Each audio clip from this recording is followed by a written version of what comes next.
Hare Krishna. Thank you so much for coming today on a weekday evening. So, am I audible to everyone? Yes. Okay. So, I'll be taking the Ramayana and I'll be analyzing it from one framework which we will look at in all the sessions. And that framework is that our life is always a combination of... Oh, it's gone? Suddenly switched off. Somebody just don't. Okay, no problem. I'll just continue. When it comes back, let me know. So basically, life is a combination of choice and chance. Everything that happens in our life, it's a combination of choice and chance. So what do I mean by choice and chance?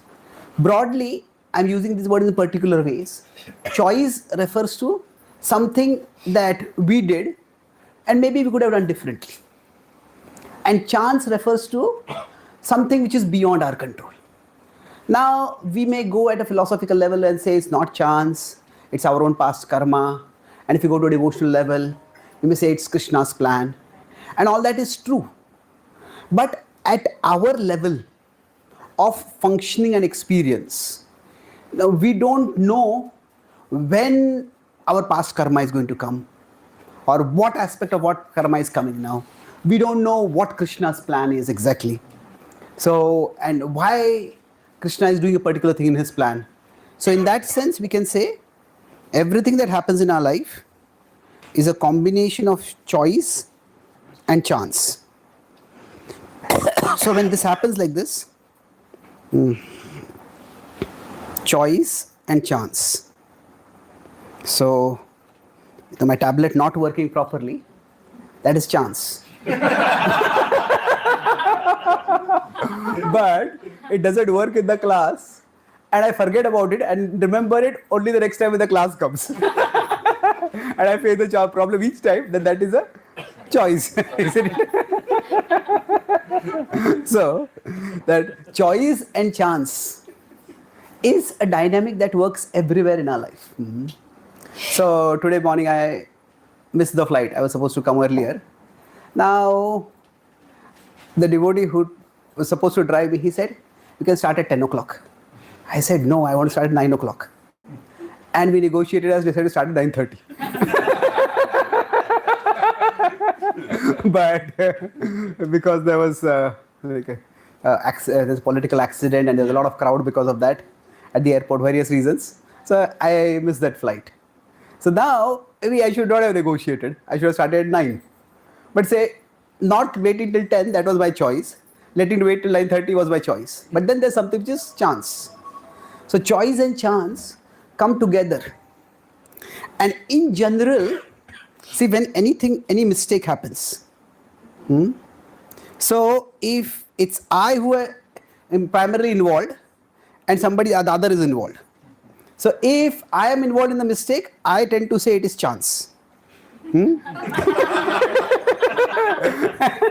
And if the other is involved, then it's your choice.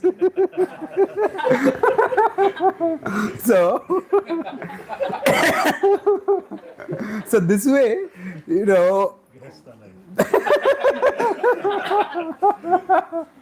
so this way what ends up happening is that already some bad situation has come up.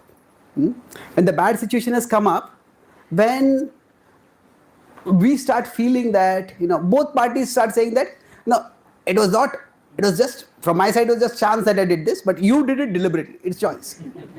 So then when that happens, then actually both end up acting in ways which make things worse. Both sides. So basically, we could say in choice and among choice and chance, it's more important to focus on the choice. But the problem with focusing on the choice is that it requires hard work. It requires taking a hard look at ourselves for longer than what feels comfortable. And that's why we start pushing things onto onto chance. And this can lead to problems. So we can look at it. So today's class will be a little conceptual, because this concept I will be talking about in all the future classes also. But broadly we can say that there is the element of choice in our life, which can be positive. And there's the element of chance in our life, which can also work on positive.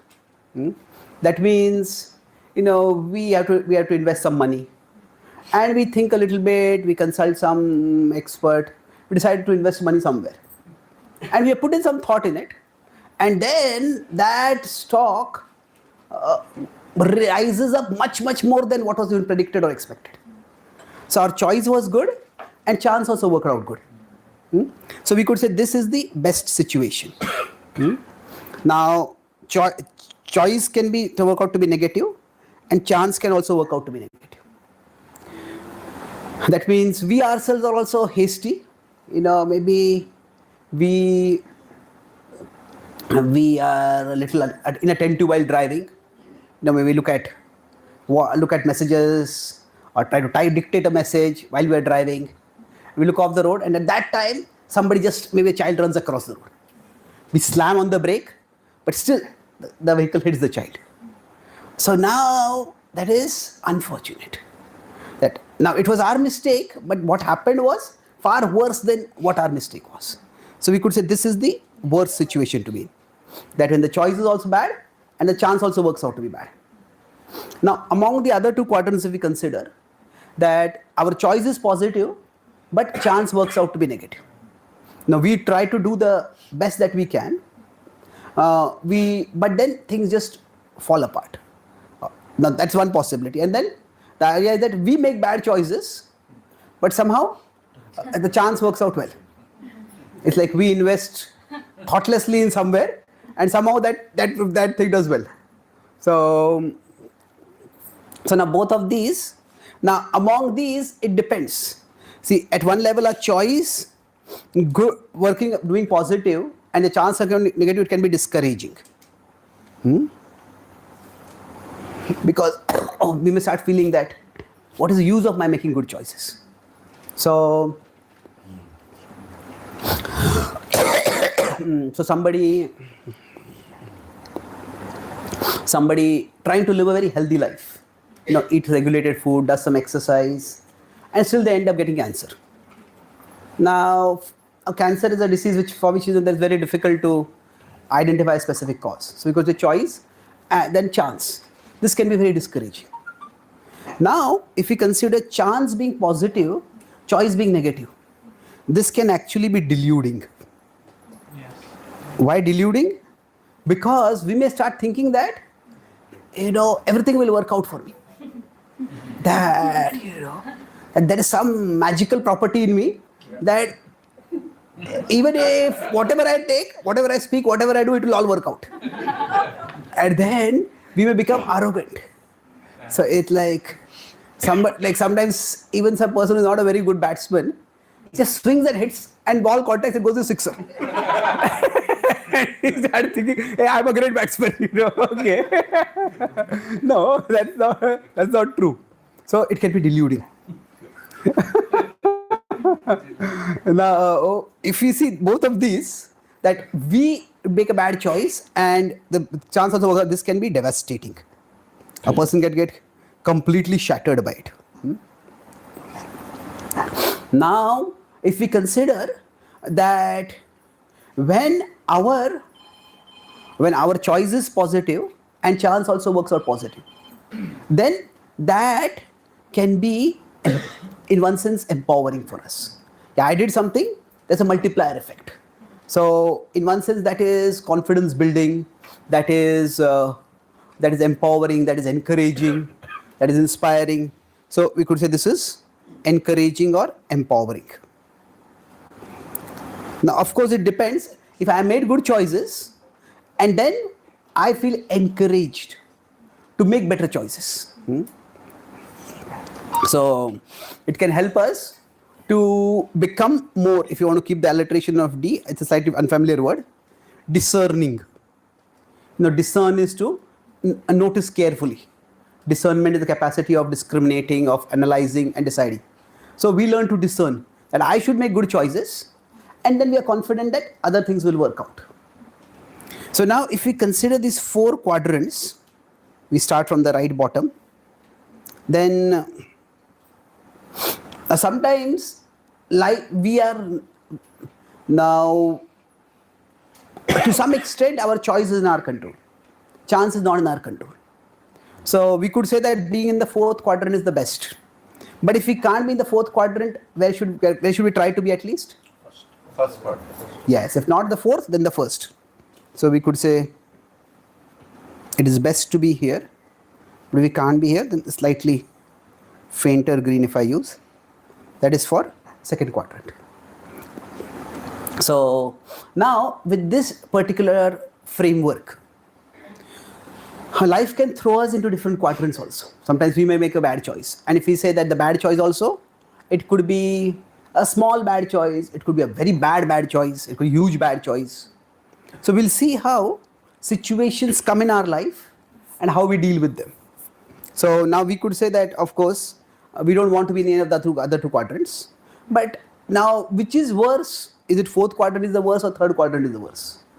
Now we could say both are bad, but it depends. In the first case, in the 3rd and 4th quadrant, we'll see characters who go in phases in that character. So with this in mind, so our focus will be on how chance works in particular situations, but how choice also matters, and how we can focus on learning from other choices, especially choices of the characters in the Ramayana, how we can make better choices. So we will consider, in the case of 2 brothers, it is, who are the 2 brothers? Yes, Wali and Sugriv. Now, when we consider life, we often think that life will be linear. Like tomorrow is an extension of today. But we expect life to be linear, and in a chronological sense it is like that. But life can have crazy turns. Sometimes it can have U-turns also. So in the sense of where a particular relationship goes, where our own consciousness goes, where our behavior goes, where our finances go, where our reputations go, external as well as internal. So life does not always go linearly. Now this happens with respect to relationships also. And during the course of our relationships, we could consider, say, if we are acting in a particular relationship. So there is what we do is a matter of choice. And then some situation comes upon us, that's a matter of chance. And then based on that, certain things happen. So we'll talk about 2 incidents. We'll try to see if we get a 3rd incident. So 2 incidents in the life of Wali and Sugriv, and we'll see how they affected their particular situation, their particular relationship.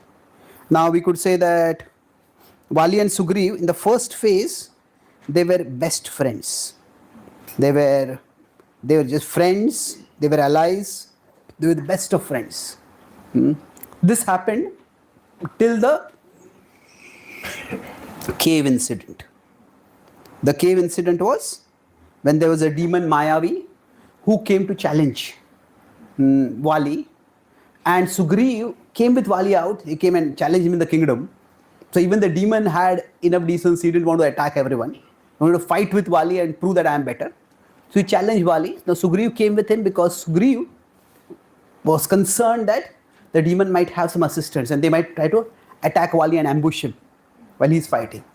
So, but when Mayavi saw that both these are coming, he got alarmed. He thought, I cannot fight both of them. So he started running away. Now, it could be his intention was to take them into a trap or wherever. They kept chasing him. And they could have let him go, but this Mayavi had been terrorizing the nearby areas and it becoming more and more brazen. So Wali wanted to teach him a lesson. Then Mayavi kept running and then he went into an underground cave. Now Wali and Sugriv knew about that area more or less, but still underground These underground caves were not very well explored. So Vali said that told Sugriv, you stay outside, I'll go inside. And I will find him in case this is like a circular cave and he comes out from somewhere. You can catch him over here. Sugriv told him, let us both of us go inside. He might ambush you in the dark over there. So Vali said, no, you stay over here. So now, there's this first difference of opinion. Now we could say this is Vali is the elder brother and this is simply a matter of strategy. How to deal with a particular situation. So then, Vali went inside and he was inside for a long time. So when he was inside for a long time, so we could say here in this cave incident, see, now the brothers are separated. Now, is that a bad choice or is that anyone's bad choice? At this point, it's difficult to say. Vali was a powerful demon and there's not that much threat to him. Now we will see that again later on when Lakshman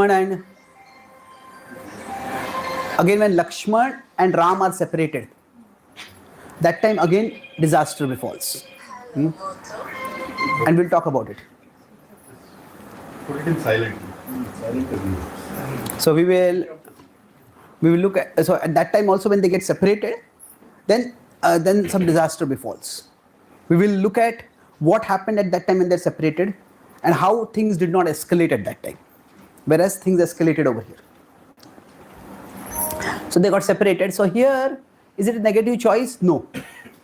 Now, when Vali went inside, and then at that time, just was inside for a long time. And Sugriv started getting worried. What's happened over here? And then finally, he heard the screaming of the demon, but he heard no sound of Vali. Now, with a sinking heart, he started thinking that somehow Vali has been killed. Now, when he thought this, at that time his brain started working overtime. So if you see, when Ram went far away, then there's this demon, Maricha, who also created an illusion that Ram is in danger. When he called out, hey Lakshman, hey Sita, he called out loudly. There also something happened. So now at this particular time, Sugriv is thinking what to do. There, if we consider, there an illusion is intentionally created. So if we consider, by the way, how many of you will be there for the future sessions? Okay, I'm not pressurizing you to be there. No. Choice.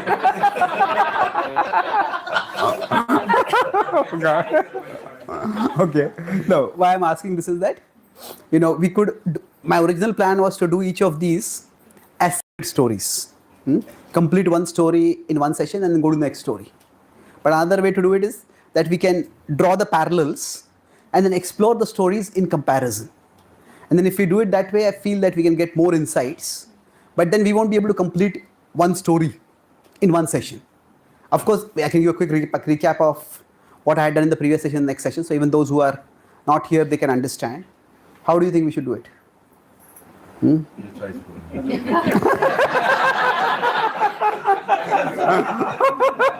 Okay. I organized this by chance.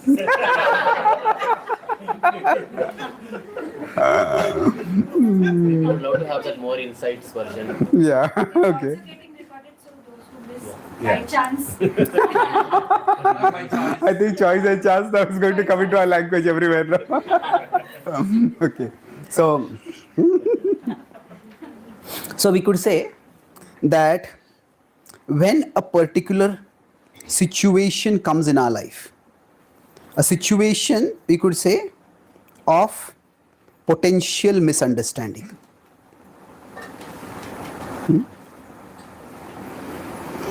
Now this is largely a matter of chance. Now, when we use the word chance also, I am simply using it in the sense that it's beyond our actions. It's beyond beyond what we have caused by our actions right now. Now, within chance, it could be just natural, that it just happened by circumstances. It could be intentional. That means somebody brought about those circumstances. But from our perspective, it is chance. So now a situation of potential misunderstanding that comes between Vali and Sugriv, and it comes between Ram and Lakshman. So in both cases, it is the younger brother who is kept in a guard position. And the elder brother is active, goes out into the action. Now, of course, in this case, at that time, the guard role is different, that he's guarding against a demon for the demon to escape. There, Lakshman is guarding so that Sita is protected. But still, the elder brother goes into the action. And at that time, when this situation comes, we could say, for Vali Sugriv, largely it's a natural situation that is coming. The situation of misunderstanding. For Ram and Lakshman, it's intentionally created. So, but from their perspective, it is a matter of chance that the situation has come upon them. So, now we could say that when the deer came in front and started dancing and playing in front of Sita, and Sita said, let's get this deer as a pet for ourselves. We can use the deer as a pet while we are in the forest, and then we can give it as a memento to Mother Kaushalya when we go back. So this is a matter of choice. I want this deer. Now there is a small difference of opinion between Lakshman and Ram. Lakshman and Sita primary. Ram was listening. Lakshman said, this is not a real deer. Sometimes something is too good to be true. So he says, this deer looks too attractive. And there are no other animals in the vicinity. So therefore, it's quite likely this is not a deer. This is a demon. Now at that time, Sita said, Lakshman, you are too suspicious. You have an over-suspicious mind. Now, this statement had a history. What was the history? That when Ram and Lakshman and Sita were staying in Chitrakoot, in the Namna Ramayana says Chitrakoota Driniketan Rama. So at that time, Bharat came. And when Bharat came, in order to add weight to his request, Bharat brought his entire army. It's not just my desire, we all want you to come back. But when Lakshman saw Bharat coming with the entire army, Lakshman thought, Bharat is not satisfied just sending you to exile. He has come here to kill you. And he has brought the entire army for that purpose, he said. But they will not get through beyond my arrows. They will be destroyed by my arrows. So he was very angry at that time. But then events turned out in such a way that Bharat had no intention of harming. Bharat came with complete humility, and Bharat went back with Ram's padukas on his head. So now Sita's statement that you are very suspicious, that also had some basis to it. You're too suspicious. So when Ram was listening to both of them, and Sita said, can you get this deer? Now Ram was thinking that, now I'm using the word, I'm not using Lord Ramachandra and everything, because we want to keep this story at a human level. If we bring in the Lord's omnipotence over here, then what we are trying to look at in terms of choices and chances. So once we bring in the devotional or the divine element, then we can say everything is Krishna's plan and everything is Leela. So that's why I'm not using honorifics over here. Now, so when Ram thinks that Sita has sacrificed so much for me, she didn't have to come to the forest, yet she came. And throughout these many years of the forest, despite all the inconveniences and the austerities, she's never even complained once. And it's the first time she's specifically asked me for something. Let me get it for her. So we could say that we cannot really call any of these as wrong choices. Sita's wanting the deer, Lakshman's questioning, and Ram's deciding to pursue the deer. At this stage, it's that neither of them can be said to be wrong choices. Like Vali is deciding to pursue Maricha, so pursue Mayavi. That's also not a wrong choice. Then Lord Ram went after the deer and he went far, far away into the forest. Vali went after Mayavi and he went far, far into the cave. And then when the situation for potential misunderstanding came, that is the time, both based on the evidence, there was a possible evidence that some disaster has happened to them.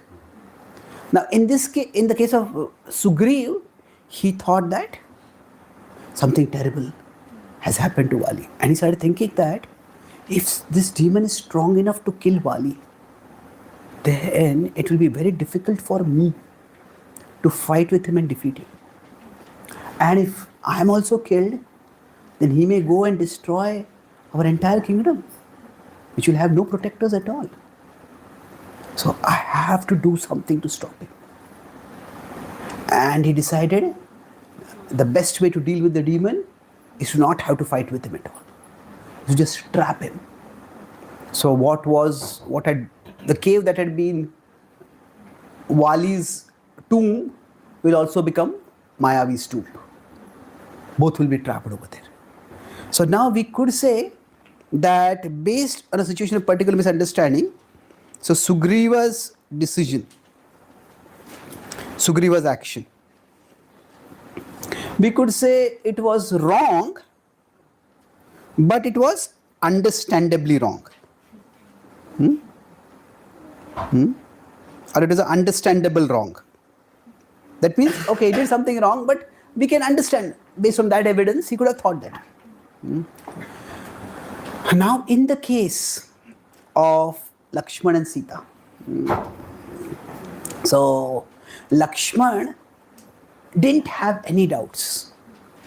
Lakshman felt that when he just was not disturbed at all, or not that he was not disturbed, he didn't feel that Ram was in danger. So he remained calm and alert to see if there is some conspiracy, the demons may attack and he has to protect Sita. So now Sita, when she heard that voice, which just seemed like Ram's voice, she became overwhelmed. See, if we consider Sita's emotions at this point, what happens? That many times two people might be physically very close to each other. But what happens? Based on Sita and Lakshman was guarding Sita, so they were together.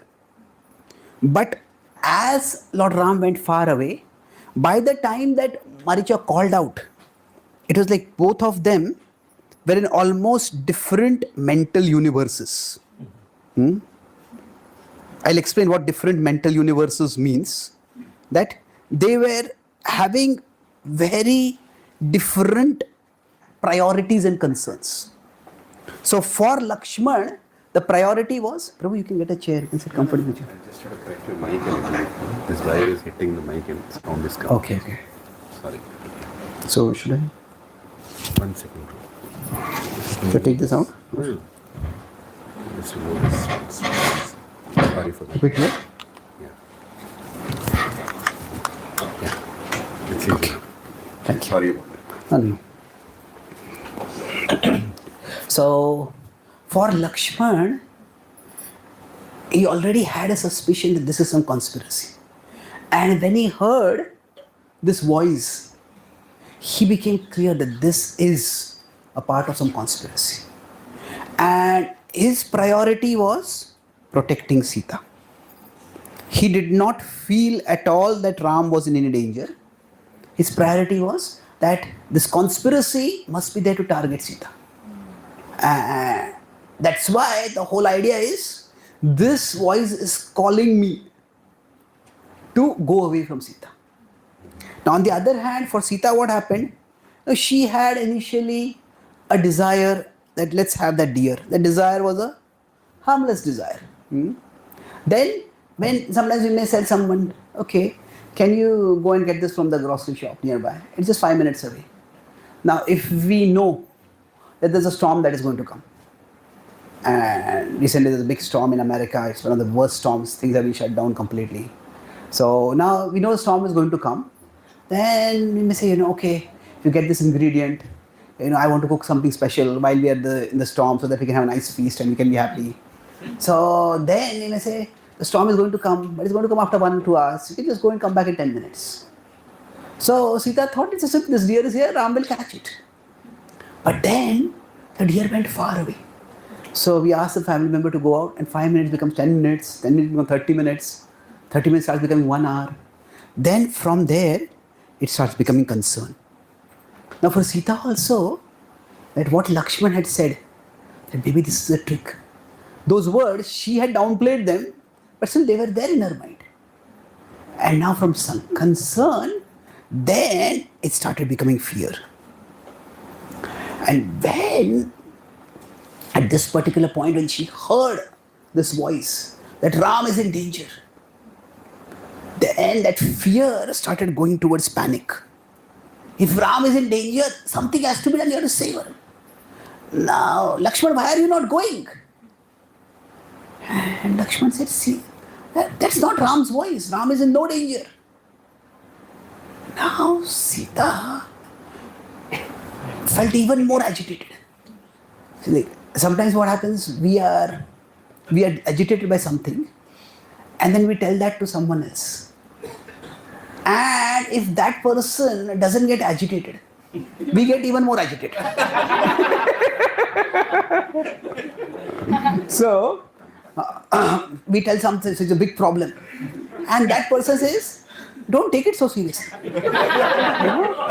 How are you not taking it seriously, isn't it, So then the problem doesn't remain as serious an issue, that you don't consider the problem a serious issue, that becomes a serious issue. So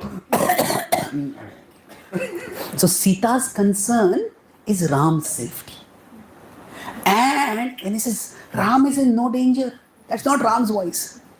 Sita feels, you think you can recognize Ram's voice and I can't?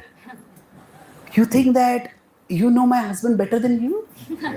That you know my husband, how? This is Ram's voice. And he said, no, this is a conspiracy. This is just so that I'll be drawn away from here and then you will be in danger. Ram has told me to protect you. Now this is where, now there has been a slight trace of guilt. But guilt is what? That I sent Ram into danger. I made a request and because of that Ram is in danger. And now for my sake, Ram is not getting assistance. So that guilt becomes extremely strong over there. And then in her despair, to try to get Lakshman to go, she makes a grievous accusation against him. No, she's probably never thought about it like this. Lakshman has of course never thought about it like that. She says, she tries to make sense in her anger, in her fear, in her panic. But why would he not go? Now when the mental universe is apart, what is it? I was saying here why? Because Lakshman's priority is protecting Sita. Sita's priority is helping Ram. So, now neither of them is a bad person. Both of them are good, even great persons. But their priority is completely different. And because of that, the choice of action which they recommend or choose becomes completely opposite. So, if I've seen sometimes conflicts across the world. Say there's one place where there was a temple outside the city. And then what happened? The devotees wanted to get a place inside the city. But there's one place where they were getting, this was in America. Now in the West, what happens? That Indians generally stay in fairly well-to-do localities. So they had two choices. there are two places which were both upscale, which were the, what is the English word? In Britain they use the word gentrify. Gentrify means a locality starts becoming better and better. So there are two localities which were going upwards, and in both places we could have had a temple. Now in one place we are getting a smaller land, another place we are getting a bigger land. But the place we are getting a smaller land, that was a place where the Indians were slightly more in number. But the other place also Indians were there. So devotees thought, some devotees felt that this is where Indians are, this is where we should build a temple. This is where we should buy the land. The other devotees said that, no, we will eventually need more space. If we have more space, then more people will come to the temple. And then they took the place where we had more space. And then somehow things changed, and there were some political upheavals, there were some kind of violent incidents, and all the Indians mostly went and settled in the other place. So we have a temple, and we have very few Indians in that locality. So now, what happened was both sides, that the devotees, what happens, the evidence may prove one side to be right. And then it's very easy to feel, I am right and you were wrong. But the other side was not ill-intentioned. We just had different priorities. So one priority is accessibility, which is closer, which is a place where more Indians. Other was space. Both are valid priorities. So now in this case, the conflict goes. We won't go into too much into what Sita said, but then Lakshman left. Now we could say, if we go back over here, Sugriva's action, was it wrong? Well, yes. Similarly, Lakshman's action, Lakshman leaving, was that wrong? Well, you could say slightly wrong. Now maybe he shouldn't have felt so hurt by Sita's words. Maybe he could have avoided it. So it's like, is it something similar?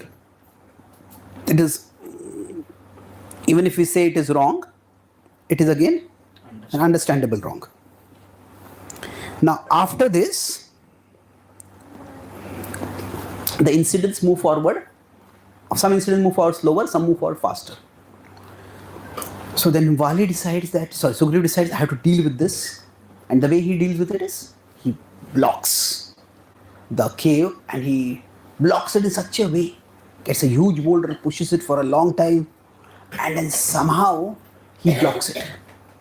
And when he blocks it, the idea is that the cave is slightly underground, and then pushing a rock downwards into the mouth of the cave is easier. Pushing it up against gravity would be much more difficult. So he feels confident the demon will not be able to come out. And then he goes back. When he goes back to the kingdom, and then he, with a heavy heart, he tells everyone what has happened. They do statewide mourning for the death of their king. And then they decide that the ministers come, they say, we need a king. And Angad is too young to be a king. And they say, you have to become the king now. And Sugriva steps on the throne. And then, after some time, when he's on the throne, one day they hear some thunderous footsteps approaching the kingdom and the court. And they hear a fierce roar. And Sugriva immediately, his heart almost stops with surprise and joy that this sounds to be Vali's voice. And Vali charges into the court, and he sees Sugriva on the throne. Now when he sees Sugriva on the throne, he just explodes. From his perspective, he had killed Mayavi after a long search. And normally he would celebrate after defeating an enemy. But in this case, it had been a long and tiring search. So he had chosen not to roar in victory. And the demon, while trying to escape, had screamed. But then when he came back, he saw that this is completely blocked. He called out for Sugriva. There was no response. He tried to push, it was impossible to push. And he wondered, had something happened to Sugriva? Had somebody killed Sugriva? What had happened? He started examining the cave. It seemed impossible that such a rock could have so properly fallen close by natural means. And then as he was inside, he was hungry, he was tired, he was puzzled. Then from that puzzlement, slowly suspicion started happening. Could this have been put intentionally by someone? Who could it be? Somehow after great effort inside the cave, he found some food, he got some energy. Somehow, after a lot of effort, he managed to push the boulder aside and he came out. And when he came out, he saw no signs of any scuffle. Now, of course, if there had been any fight, the signs would also have gone off. No footprints or anything would remain for so many days. So he came back to the kingdom. Now that suspicion was there. Might Sugriva have done all this? He didn't want to believe it. So Sugriva was after all his brother. But when he saw Sugriva sitting on the throne, it was his worst suspicion confirmed. He just could not control himself. And he charged towards Sugriva to start beating him. Now Sugriva was delighted to see his brother alive. But immediately he understood what Sugriva was thinking. So what Wali was thinking. And he tried to dodge Wali's blows and he tried to explain the situation to him. But Wali was enraged. And in that rage he kept beating Sugriva. And Sugriva knew about Wali's temper. So he felt that better, let me live on, let me run away. When Wali's temper is cooled down, then I'll come and talk with him. And I'll explain the situation to him. So Sugriva fled. Now when Sugriva fled, that fleeing away for Wali confirmed, if you are not guilty, why would you run away? And now Wali could have chased Sugriva. But Wali was so tired, Wali was already exhausted. Just let him go. So this was the encounter where we could say this whole circumstance coming was chance. And then Wali coming across that situation. Now, is Wali's suspecting Sugriva wrong?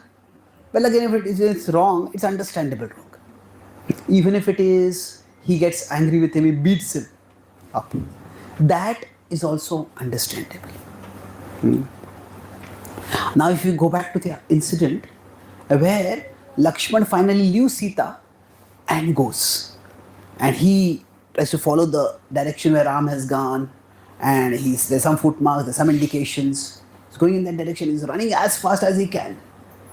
And one part of him is still fearful. Am I doing the right thing? Maybe I should try to get to Ram as quickly as possible, and if I find Ram, we'll come back quickly. Now, he tells Sita, you don't know what you are speaking. But the words you are speaking, I cannot bear them anymore. So I'm leaving. Now, in the later retellings of the Ramayana, it is described that he forms a Lakshman Rekha to protect Sita. And then Ravan has to get Sita to come out of that. So neither whatever he does, he leaves Sita alone. And then when Lakshman and Ram meet in the forest, and Lakshman charging out hears some sound of somebody powerful coming from the other side. He just hides behind a patch of grass and is charging from the other side. He sees Ram. And seeing Ram, he jumps out and is delighted to see Ram. Relieved. Now he is relieved, he's freed from anxiety on seeing Ram, but on seeing him, Ram is filled with anxiety. Why are you here? What happened? So, this emotion is also similar. Sugriva is delighted to see Wali, but Wali is agitated to see Sugriva. Not just to see Sugriva, but where Sugriva is. He's on the throne. Like that Ram is agitated to see, why are you here? Why are you not with Sita? So in this case, both of them, they get upset. But then, now Lakshman has to explain that, what happened? Why are you here? They both start turning and running. While running, they're talking. And Lakshman doesn't even know how to put words to what Sita spoke. Somehow he speaks it. And then Lakshman gets the same experience that Sita had. That, he feels extremely hurt by what Sita has spoken. And Ram says, she was just caught in emotions. Why did you take her word so seriously? So Lakshman, these are serious words. How can you not take them seriously? So the exact same situation comes. But both of them just come running back. At that time, they have a higher priority. And okay, our misunderstanding is there. No, Lakshman could have, when they come back and they find Sita is gone, both are alarmed. Now at this point, Ram could have blamed Lakshman. I told you to stay here. Why did you go? Now Lakshman could have blamed Sita. Lakshman could have blamed Ram. Say, I told you that deer was a demon. Why did you go after the deer? Isn't it? Now Lakshman could have blamed Sita. He could have said, why did she have to speak words like this? I only wanted to protect her. So they could just gone on blaming each other. But they did not. Lakshman, okay, what she spoke was terrible, but still, Lakshman immediately realized that there is a bigger priority over here. Sita's safety is a far bigger priority. Now, here, Lakshman feels terribly insulted, but his sense of duty, his sense of responsibility comes up. Immediately he says that, yes, what can we do to protect Sita? So they both join forces, and then they go out in search for Sita.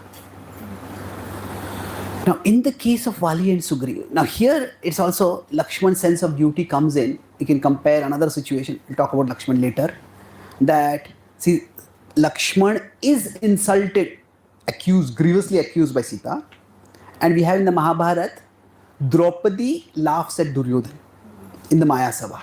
When he falls, now in movie retelling they say she said, Andhe ka beta andha. She never said that in the Mahabharata originally, but she did still laugh at him. Now what Duryodhan did was, he dishonored her horribly because of that. So Lakshman, what Draupadi did in one sense was far lesser. And she was not accusing him or anything, she was just laughing at him. What Sita did was far more severe. But Lakshman had that sense of duty, that she is our family, she's my family, I have to protect her. But for Duryodhan, she is my rival's wife, and she laughed at me, I will destroy them all. That's a demoniac psychology. But the point is that with Duryodhan, he is a demon, and demons will do demoniac things. But then with respect to Vali, what starts happening? See, till this point, we could say that both Sugriv and Vali, both of them misunderstood. Sugriv misunderstood that Vali had been killed, and Vali misunderstood that Sugriv had overthrown him. Sugriv had conspired against him. Now, while both had misunderstood, there is a big difference. So we could say that in both these misunderstandings, the first, the cave, and then the court. In both misunderstandings, we could say that there is choice and chance. So in both of them, we could say it is largely chance. Because the chance was 90%, choice was 10%. So that the circumstances were such that both could have understandably got that misunderstanding. Similarly, with respect to Sita also, it was an understandable misunderstanding. The accusation was terrible, but the whole thing was, nobody was intentional. Nobody really made a terrible choice intentionally. But then what happens hereafter? When Sugriva has run away, Vali reoccupies the throne. And this is where things start going wrong. So there is confidence and there is arrogance. So arrogance, we can say, is overconfidence. Now every person in a position of leadership needs to have a sense of confidence. Confidence in their own judgment. That this is the situation and this is what is going to happen in this situation. This is what should be done in that situation. If a person doesn't have confidence, then they'll never be able to take any decisions. And they will become paralyzed, they will paralyze others also. So we could say the other extreme would be diffidence, complete low confidence. So it's like somebody asks a question after a class, and we need to have confidence that I know the answer. But if maybe the answer I know is not correct, maybe the answer I know will be challenged by someone, maybe I'll speak a wrong word, maybe I'll speak a wrong point, and then person becomes paralyzed and doesn't speak only. That's not good. But suppose we give an answer and then somebody raises a valid objection to that answer. Maybe we got a verse wrong, we got a point wrong. Then we should be ready to listen to them. So how does confidence become arrogance? Or when does confidence become arrogance? That is what, this is what happens with Wali, and that is what we will try to discuss. This will be the last part of the session. We'll see how much we can discuss today. But broadly speaking, if I am here and there is a particular situation, now I observe it and I make some assessment of that situation. So I make a judgment. What has happened over here? Now the judgment could be right, the judgment could be wrong. We have made some observation and we have made some judgment based on that. So now we need to have some level of confidence in our judgment. Without that we can't act as I said. But then there are 3 levels at which the confidence becomes overconfidence and arrogance. One is that, okay, I am looking at the situation, others are also looking at the situation. So when others look at the situation, I just don't care for others' opinions. So basically, we could say that this journey from confidence to overconfidence. See, when we interact with the world, how should I put it? Okay, this is okay. Another way to put it. See, there's the soul, there's the mind, there's the body. So there is some situation in the outer world. We take that situation in through our jnanendriyas. And then we reason about that situation with our mind. So we can say at the level of the mind, there is this analysis, there is reasoning, there is imagination, that we think what might have happened. And then after that, there is this basically action. Action is at the level of the karmendriyas. So we can say that in science you have this pie diagram. So pie is 3 things in self-control or self-discipline. First is perception. So that dhyato vishayan pumsaha, that dhyato is perception. It's not just seeing. Seeing would be drishyato. Dhyato is we contemplate on it. Now, when that perception happens, the next thing is imagination. So it's like somebody, tomorrow the Ekadashi. Now on Ekadashi we might see a delicious non-Ekadashi sweet. And when we see it, seeing it doesn't agitate us. But when the mind starts imagining, oh, this would be so tasty. If only I could eat this. Then as the imagination starts growing, that's when the agitation starts growing. And then with the karmendriya there is execution. So generally speaking, discipline or self-control can be at the level of, we create a boundary at the level of perception that we don't take in certain situations.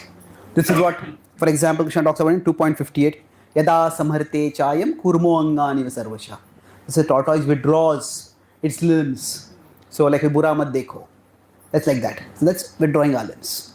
Now here, at the level of imagination, now if the idle mind is the devil's workshop, as we say. So if we don't let our mind imagine other things, worry about other things, fantasize about other things. We focus on Krishna, focus on service to Krishna. Then the mind which is redirected towards Krishna, that mind, or redirected towards, if not Krishna, at least towards the Dharma, some responsible thing, that mind won't imagine too much. Then, so this is where, for example, Param Drishtva Nivardhati Krishna says, right, where we give a higher focus for our mind. And then Param Drishtva Nivardhati Tani Sarvani Sanyam Yukta Sita Matpara Vashehi Yasyendriyani Tasya Pragyapatishtha, that 2.61.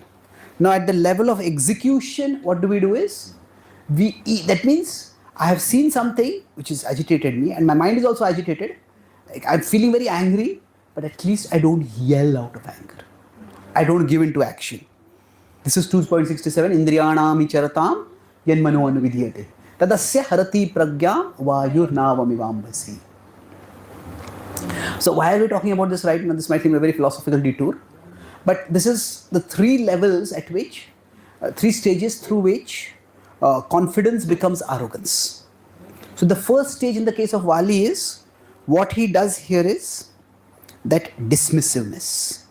He is dismissive about everyone else's perceptions. So what happens after Sugriva has run away? The courtiers tell him, actually it is a misunderstanding. His wife Tara also tells him, actually he thought you had died and that's why he took up the kingdom.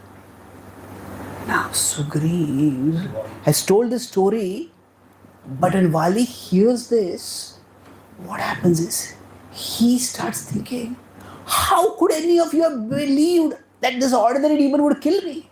Don't you know my power? You are so naive, so gullible that you believed Sugriva's story. And when I am here right now, you are still believing his story.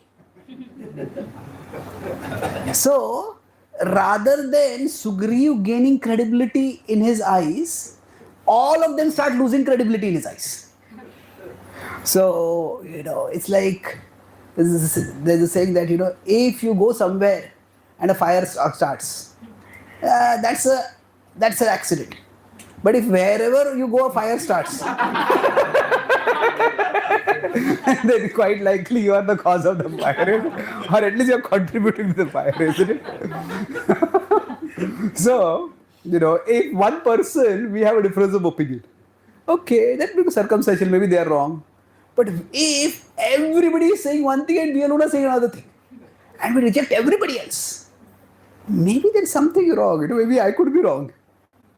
So this dismissiveness is where it becomes a problem. That when we just don't care for others' opinions. Now, we may say that at one level, we can't keep worrying about what everyone thinks. That is true.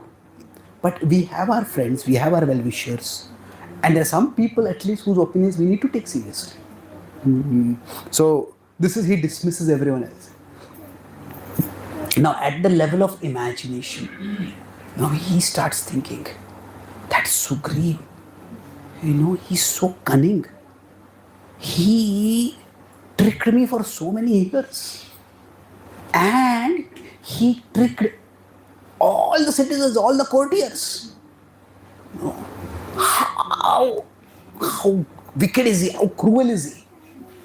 So now what happens is that whenever there is anger, anger is generally hot. And with time, what happens? Anger becomes cool. Somebody is very hot. We said, let's not talk right now. Let's talk tomorrow or day after or something like that. Then when you cool down, we'll talk. Now that is true, but it is not the complete truth. If it goes for too long, too much time, the anger doesn't become cool. It becomes cold. So, what do you mean cold? See, in both cases, the person becomes calm. But here, when the person is calm, here that person becomes more open to reason. That person becomes more reasonable.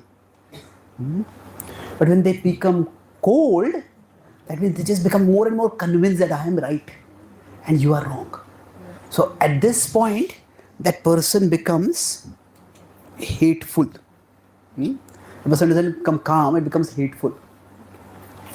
So I was once trying to do a mediation between two devotees. Both of them were very sincere devotees, and like one was the authority, one the temple president, and the other was a junior.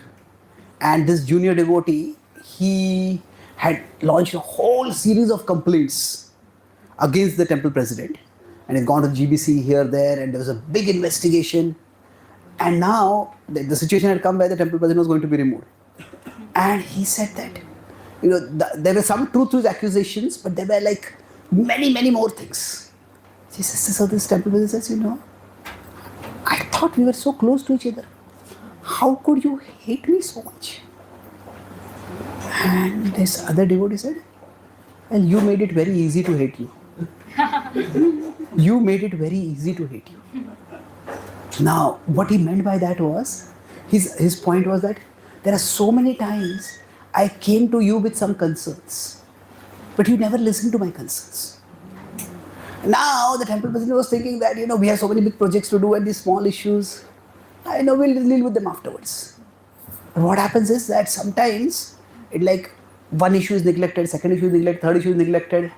Then finally, the other person explodes. And what causes the explosion might be a small thing, but it's not just that. That's just like the straw that broke the camel's back. The explosion occurs because of 1,700 things that were unprocessed before. So for Vali, this is where he starts becoming cold.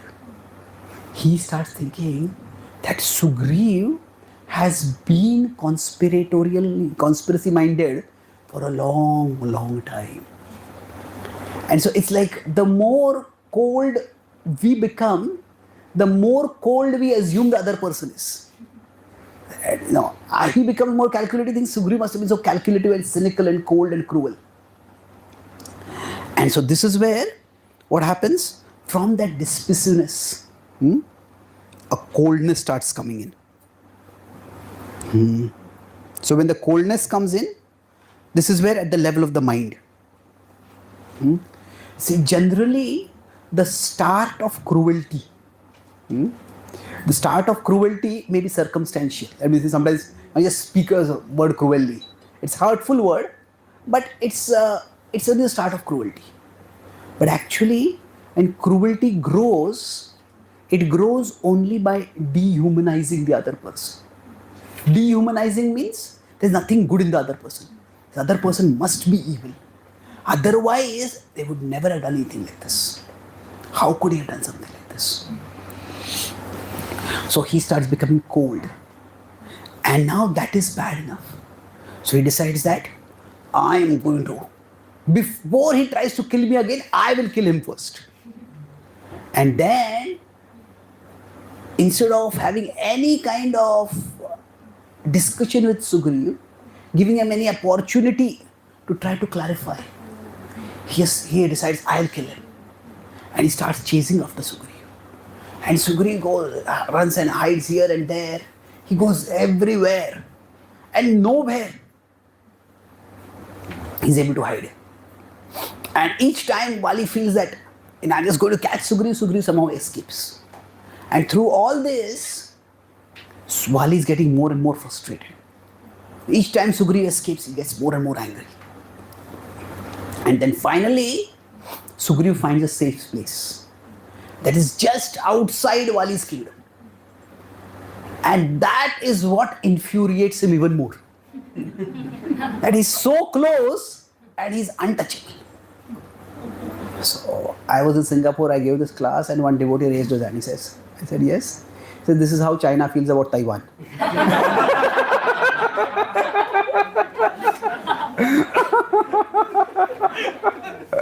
So now that happened, and what happens at this particular point?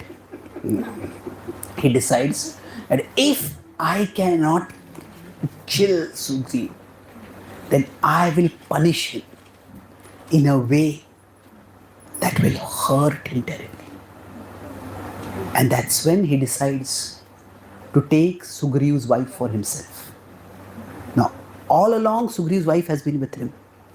Now, there are conflicts, but what happens in any conflicts? There are boundaries. And some boundaries may be transgressed, but if some boundaries are crossed, then there is no returning back from there.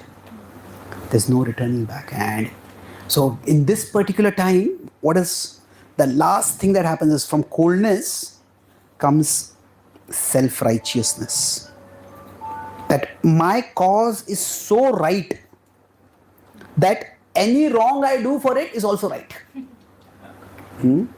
That when I start believing, he's such an evil person, that for punishing his evilness, even if I have to do evil, it's okay. I am being such a good person, or my cause is so right, and he's such a terrible person that he deserves to be punished. So this is where things just go down on a very dark pathway. So now, when Wali does this, actually when Lord Ram hears later on, the whole story when Sugriva tells, the point when Ram really gets angry is when Sugriva tells this. That now what has happened, you could say it cuts close to nerve to Lord Ram also. Because his wife has also been abducted. And that's when Lord Ram decides that Wali will have to be punished. So it's a cold, in one sense it's a cold pastime, and we'll talk about how Lord Ram and Wali, their final encounter, what happens and how it happens. But at this point, we could say that all these three, everything that came before might have been chance, but all these three are choice. Being dismissive of others' opinions, becoming cold about the other person. That means when we become cold about other person, that means what? We basically don't care for their humanity itself. We dehumanize the other person. And then we become self-righteous, where basically even our own conscience, basic morality, we think that we don't care for it. So eventually, what happens to Wali, or what Wali does and Wali is punished, it is not because of the chance situations that came. It is because of the choices that were made. So how do we prevent this? I'll just mention this briefly, but we'll elaborate on the future session. That how do we avoid this dismissiveness for ourselves, to avoid this or to prevent this from happening? That we need to have good association. We need to have good association means we need people around us who we can listen to and be and take their opinion seriously. We'll talk about this more later. We'll contrast the situation with Kaikeyi and Bharat and what happens over there. Now, with respect to coldness, what is very important to prevent this coldness from coming in? It is important that we remember the humanity and the spirituality of others. That everybody is a soul like me. Everybody is going through a journey like me. That yes, everybody has a good side and a bad side. Maybe sometimes the bad side has come up more, but that does not mean they don't have any good side. So basically when we dehumanize someone, essentially we demonize them. Demonize means that you are not a human being at all. And if you are a demon, then whatever way I treat you, it is right. And with respect to self-righteousness, each one of us needs to have some non-negotiable boundaries. That this is something I am never going to do. No matter what happens. Because in trying to correct an evil, if we start doing evil, then we ourselves may become evil also. So that self-righteousness, that because my cause is so good, so I can do anything bad and I'll still remain good. That okay, it's what are our non-negotiable boundaries? It's like, say everybody will get angry at times. But suppose, say we live in a cultured society of devotees, and if somebody gets angry, and while becoming angry, they start using nasty swear words. That is not acceptable.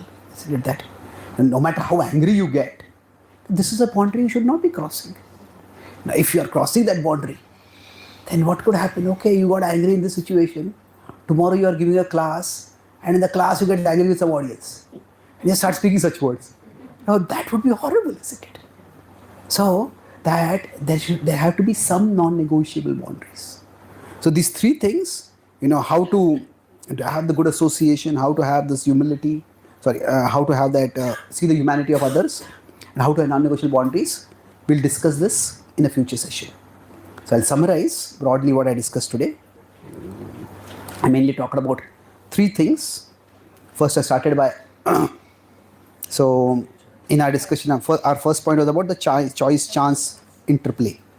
That everything in life is a combination of choice and chance. And within that, we discussed the four quadrants, how all four of these are possible. Choice can be positive or negative.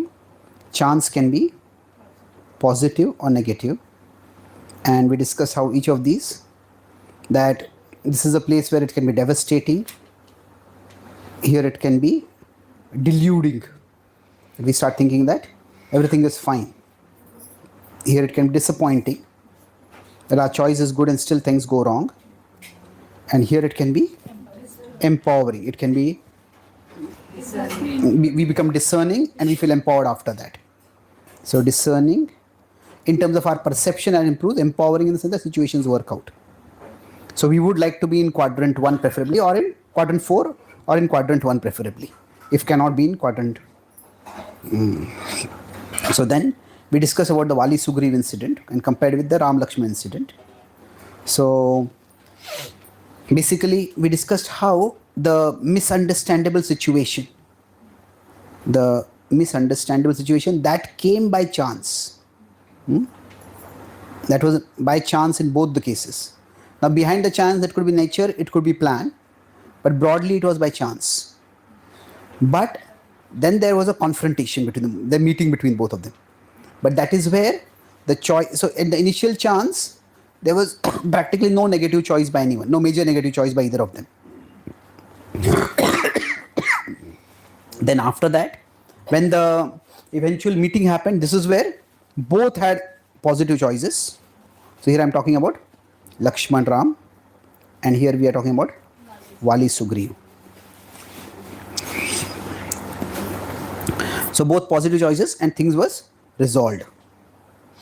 That thing did not become worse. Now here what happened was that the choice, again there's no negative choice initially, but then there was, like Vali made a very bad choice. Or it could not be a very bad choice, repeated bad choices. Initially the situation came, and this is where things went. It became completely aggravated, escalated. It just became unresolvable. And then how did the aggravation happen? There we discuss this principle of pi. Pi is the three levels at which we can protect ourselves. At the level of perception, where we don't over-rely on our own perception. Second is at the level of imagination, how we visualize, how we imagine. And at the level of execution, how we act. So at the level of perception, the two opposite attitudes are, we could either be dismissive, or we could be respectful. Respectful, open-minded, we consider what the other people are thinking. Now here, we could become cold and we can dehumanize the other person. Or we can remain sensitive. We can be cool or sensitive, as you said. So with time, he became cold. And that's where it becomes a problem. And here, we can become self-righteous, where my cause is so right that I can do whatever it takes for us. But instead of becoming self-righteous, we maintain our morality. We remain moral. We have our non-negotiable boundaries. And then what will happen is we won't go down that dark track. So how things went down, it's at one level a tragic misunderstanding, but beyond a tragic misunderstanding, it is a series of terrible choices. So chance may put us in situations where misunderstandings occur, but misunderstandings escalate because of our choices. And if we have, say, the attitude of humility, attitude of open-mindedness, attitude of moral boundaries, then they won't escalate further. Thank you very much. Hare Krishna.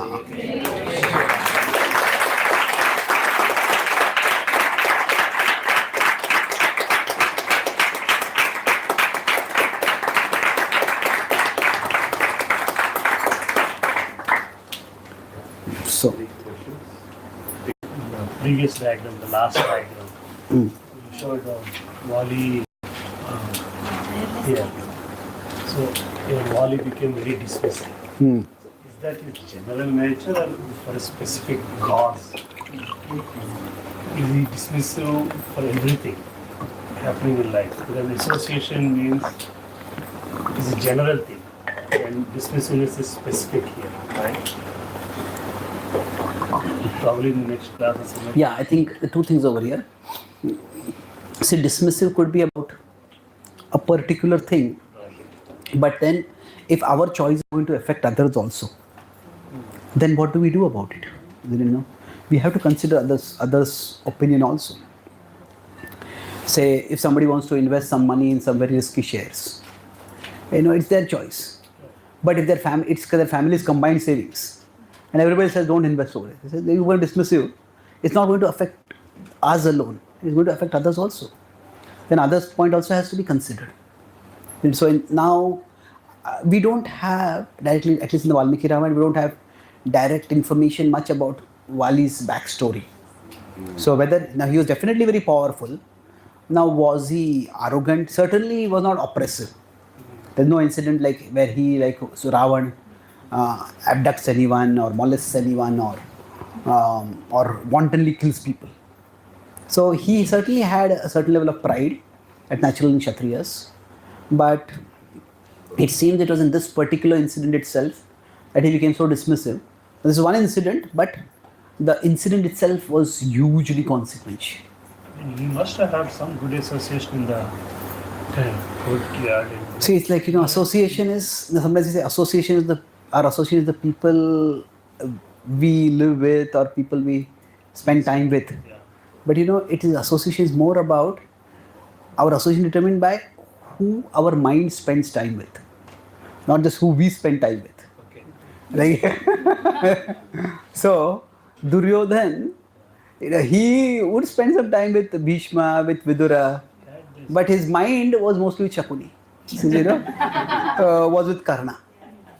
So what happens is it's like he just didn't take anybody's opinion seriously. Same thing with Wali. Wali also, yeah. That's what dismissiveness, yes. Any other quick question? Thank you. We'll finish with this. One more question. You can just say. ఊళ్ళో మాట్లాడతాను They translate yes. Yeah. ముందు ఒకటి చెప్దాం అనుకున్నాం మీ నవ్వు చాలా బాగుందండి పసిపాపలాగా Said your smile is like very nice, like a small child. This happened by chance.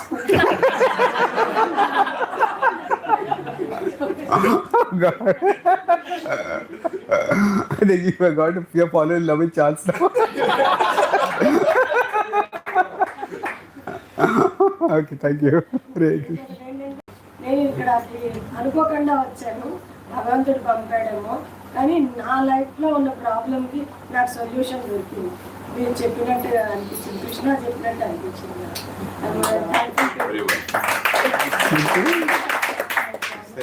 She lack of words, she accidentally came here by chance. But she felt that God has sent her here and she got the answer for a very important aspect of her life in today's session. Thank you. Happy to your service. Yeah, one last question. What do you think? The association with good people is by choice or by chance? By choice. Wow. The association with good people, is it by choice or by chance? First starts with a chance. Well, yes, I think getting association is often a matter of chance. Taking association is a matter of choice.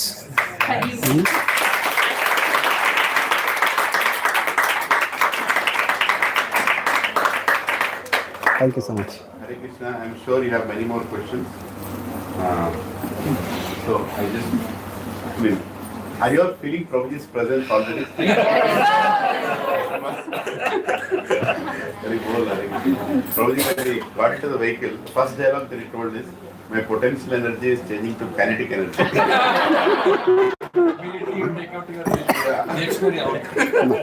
But I told him one part, he forgot that. I told him by his association. But we're so excited, Prabhuji and Mataji, the next 6 days are not by chance. They are by choice of God. By choice of God. See Radha Gopi Vallabh, you can see there. Everything that is happening in our satsang is not by chance. It is by choice. Now we have a choice now. Telling Prabhuji and trying to, still a choice, I don't know how long it will take. But, we have a choice now. How much advantage you want to take of this? These 6 days will not come back in our life. But if we don't take these 6 days seriously, we'll get another life. Somehow. I'm getting affected with Prabhuji. So, point is very simple. Next 6 days, Prabhuji is going to do 4 sessions in the evening, 4 sessions in the morning. Try your best, the best possible thing to come to these sessions as much as possible in person. I know some of you can't come in person, but try to be online and try to make sure that you don't miss any of the sessions, because a lot of things Prabhuji does is he narrates session after session, he raises the bar. And there is always a relation, right? And Prabhuji told that there is a very nice way of doing it, not by secluding each one of as a separate story, but by connecting them all. I think we want him to go that way. I request him to go that way. Thank you. So that way we will get maximum benefit. We will get maximum benefit when you try to connect all of them. But in this connection, if you are missing out somewhere, or you suddenly came to the, I'm telling you can't understand the next session, but you will not resonate, you not really appreciate what Prabhuji is saying. So please don't miss the next sessions. We just had a busiest weekend of our life. Rath Yatras was one, right, in 9 days, and last 3 days was crazy, right, in the Hare Krishna land. I know many of us are tired, so am I, but these sessions are happening to remove the tiredness and actually, encourage us more spiritually, surcharge us more. So all the topics Prabhuji is going to speak in the next 6 days.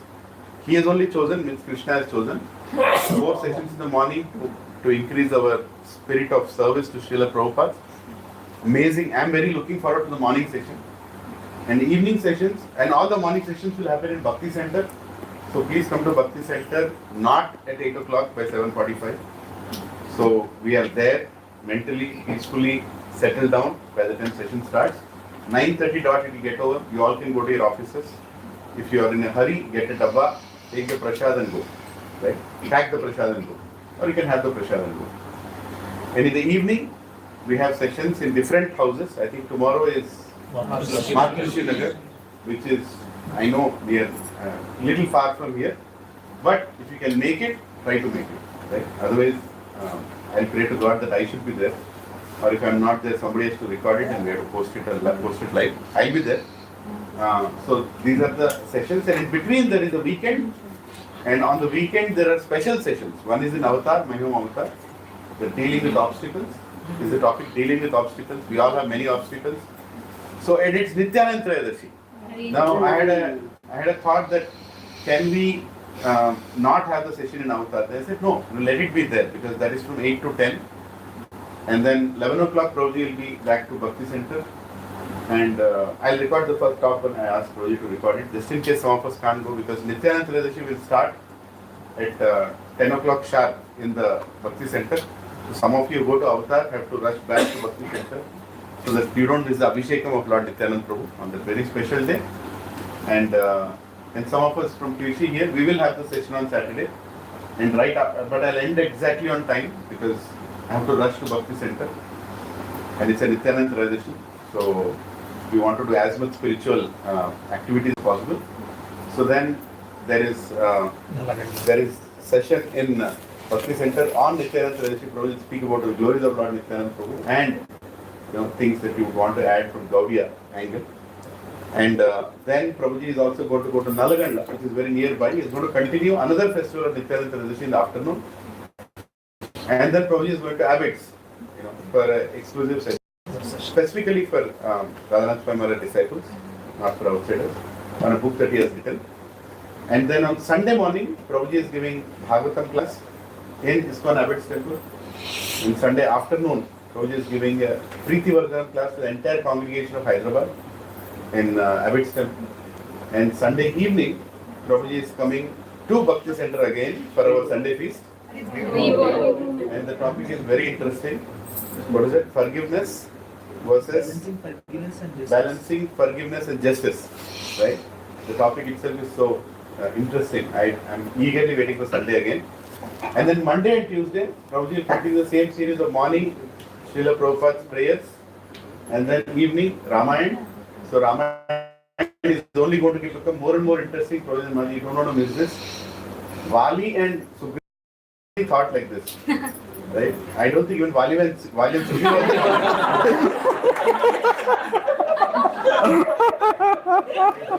I heard from somebody that Supreme Lord does this Ramayana happens, yuga after yuga. But I think after this yuga, Lord will take a look something differently. Because he is now thinking how is Chaitanya Charan Prabhu going to analyze this. But it's so revealing and so nourishing. Wasn't it nourishing? Yes. There are so many things we are learning. So don't miss it. Great opportunity. We are getting great association here by his choice, not by chance. Okay. And let us try to prioritize and be here so that we are here. Right? So thank you again for coming to the house of Shri Radha Gopi Vallabha. It's a great joy for me and my wife, my mother, my whole family, my son to see devotees in the house, which is something that I have been bereft since the time that Bhakti Center opened. I don't know why we opened that. But the home programs, the warmth here, and Prabhuji coming here, very grateful. First session happening in our house, making us really fortunate. And exactly at this place, 4 days ago, Indraduni Maharaj was sitting, and he gave he allowed us to serve disciples, and we're doing a lot of activities here. So we again, this looks like 26 is really getting surcharged, and not stopping my excitement, that like next month, Gaurang Darshan Prabhu is coming for 14 days. We're doing a big series of sessions on the second part of Brihad Bhagavatamrita. And then immediately after that, we have many other things going on. We have Vishwarup Prabhu coming for 7 days, exclusively for our group. On Brajakatha. So I think we all need a lot of medicine. Looks like, God knows how much treatment we need, and we are going to get it. So let us thank His Grace Chaitanya Charan Prabhu to come, not only missing the flight, but he made sure he came and he gave the session. Yes. Right? This is really appreciable because Prabhuji literally did not have any break. He had little prasad on the way, and Prabhuji is right here without any gap. He was taking deep breaths, and we were like, start the session. So let us thank Prabhuji. 3 loud and enthusiastic.